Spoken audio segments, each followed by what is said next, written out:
yaitu tausiah atau siraman rohani yang insya Allah akan disampaikan beliau Bapak Dr. Andes Edi Bubon MPD. Kepadanya dipersilakan.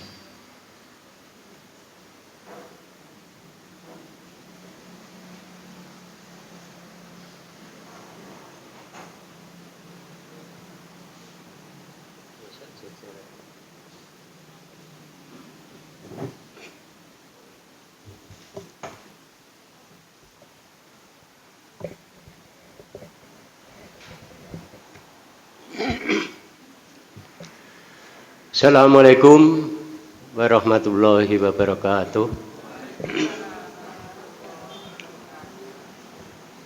Alhamdulillahi rabbil alamin. Wassalatu wassalamu ala asrofil mursalin wa ala alihi washabihi ajmain, amma ba'du.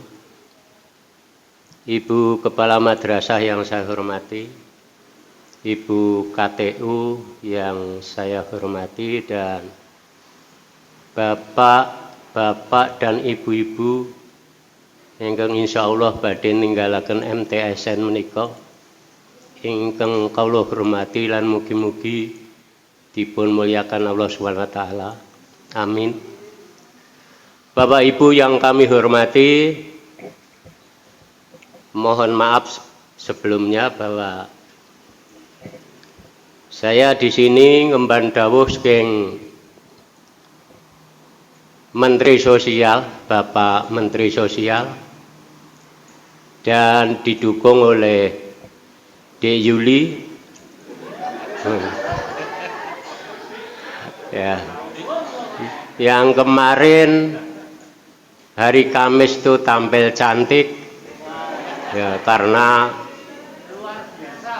pakaiannya badie baru dan bagus. Maka kemarin saya janjane tidak mau, tapi Pak Menteri Sosial jenengan gawene nunjuk ya gentian gitu. Ya, jadi walaupun hanya 1 jam, nanti saya disuruh matur di sini.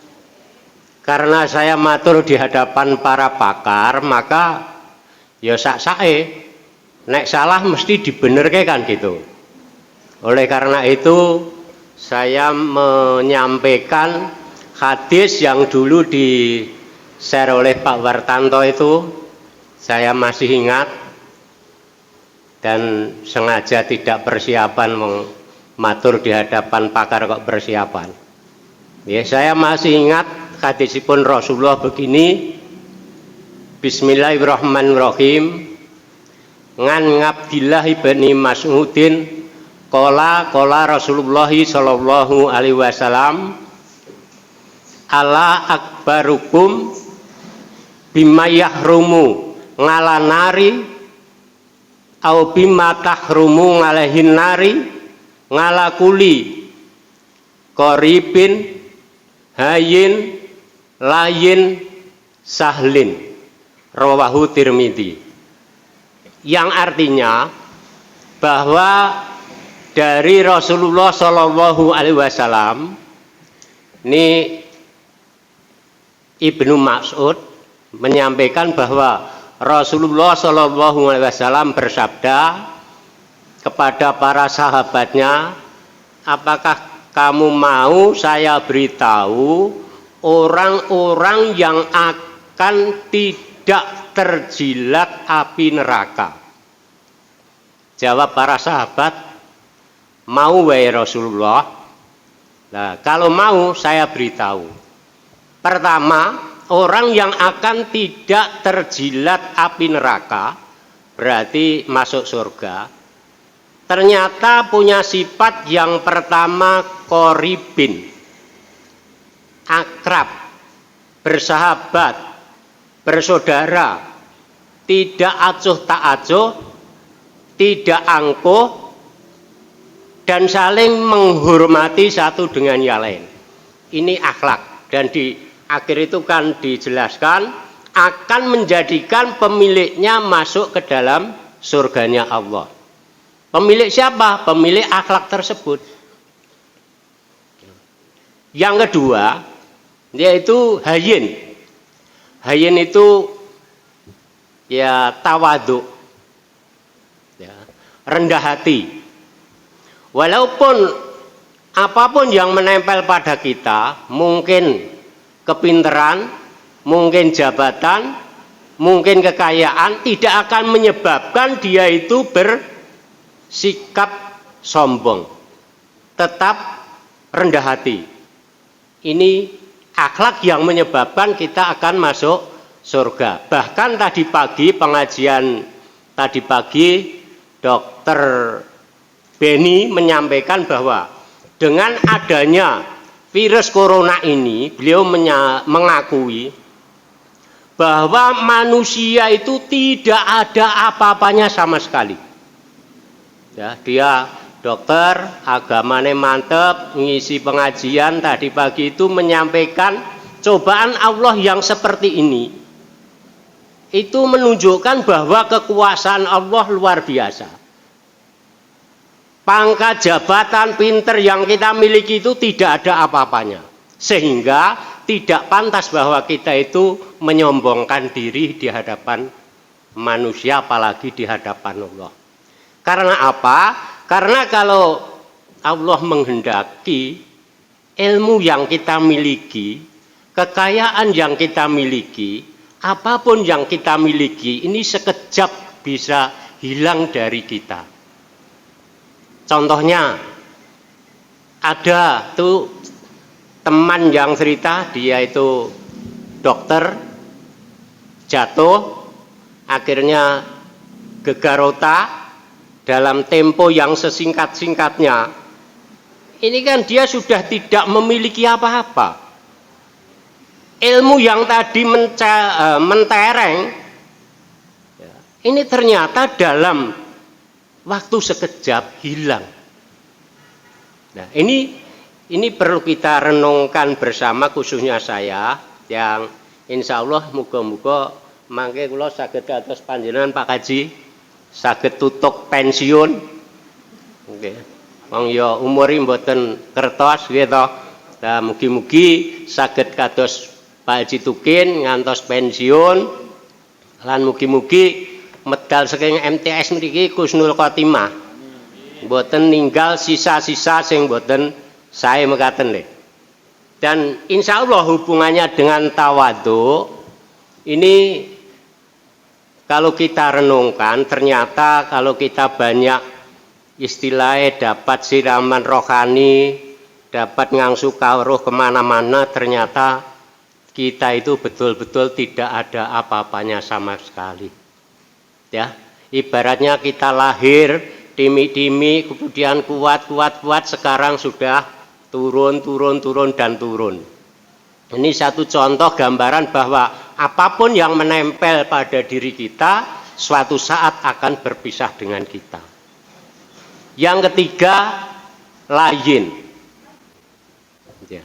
Layyin itu artinya lemah lembut. Ya.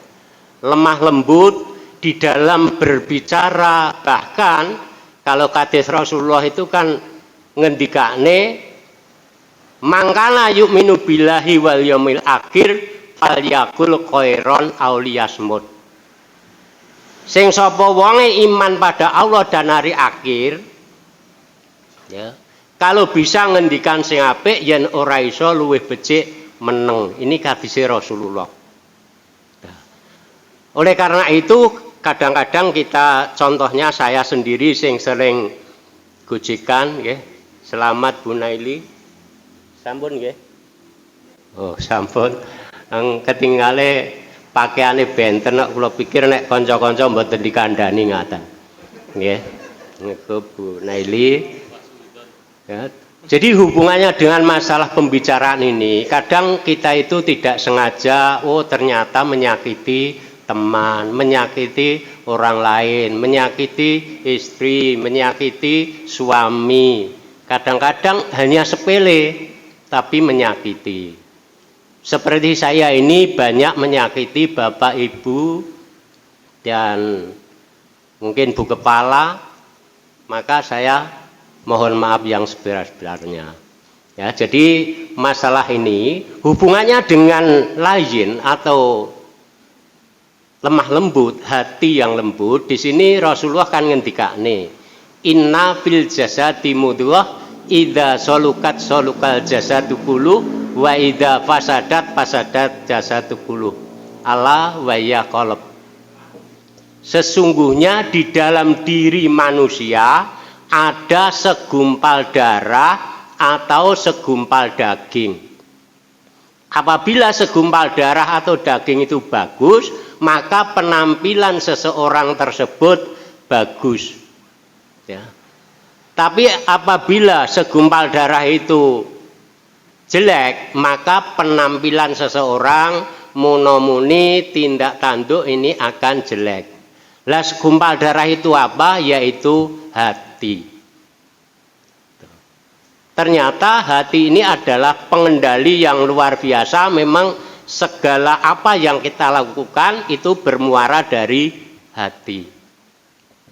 Oleh karena itu, saya pernah mendengarkan pengajian dijelaskan di sana ada seseorang yang disuruh kiai ini atau sahabat, itu saya kurang jelas, intinya bahwa suruh menyembelih kambing, suruh mengambilkan daging yang paling bagus, diambilkan hati. Setelah itu suruh menyembelih lagi, suruh mengambilkan daging yang paling jelek, ternyata diambilkan lagi hati. Kemudian yang disuruh tadi ditanya oleh tuanya, lah tak kon jipuk sing apik kok mbok jipukne ati, tak kon jipukne sing elek kok mbok jipukne ati, lah karepmu piye? Lajeng dipun jelasaken kalih sing disuruh wau. Karena hati ini merupakan ya filter segala amal perbuatan kita. Oleh karena itu jangan sampai dengan adanya kita itu istilahnya basa Jawane atau basa anune keras hati. Hati yang keras ini kadang sulit ditembus. Ya. Mendapat pencerahan-pencerahan menolak karena hatinya bisa keras.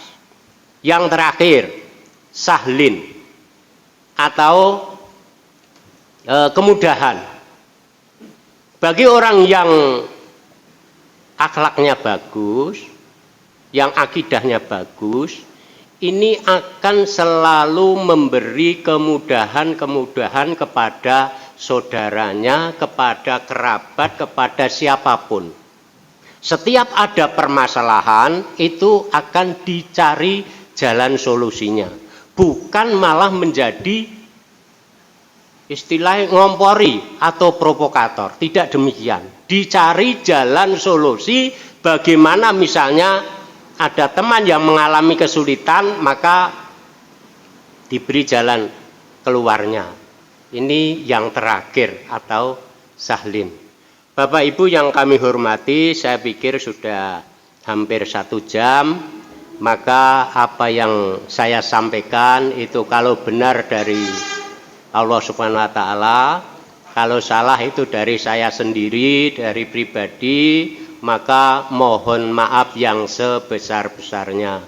Bila taufik wal hidayah, wassalamualaikum warahmatullahi wabarakatuh.